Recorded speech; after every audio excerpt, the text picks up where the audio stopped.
21শে ফেব্রুয়ারি শুধুমাত্র একটা দিন নয়, এটা একটা ইতিহাস, এটা একটা ভাষা নয়, এটা আপনার আমার পরিচয়। 1952 সালের সেই সময় বাংলা ভাষার জন্য রাজপথ কেঁপে উঠেছিল। তরুণদের সাহস আর ত্যাগ লিখে দিয়েছিল নতুন এক অধ্যায়।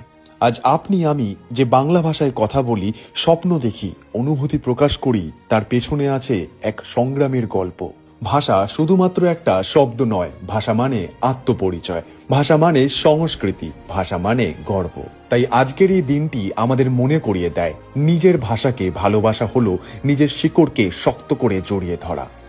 আমার এই বাংলা ভাষাই আমার অহংকার, আমার এই বাংলা ভাষাই আমার শক্তি, আমার এই বাংলা ভাষাই এই পৃথিবীর সামনে আমার পরিচয়।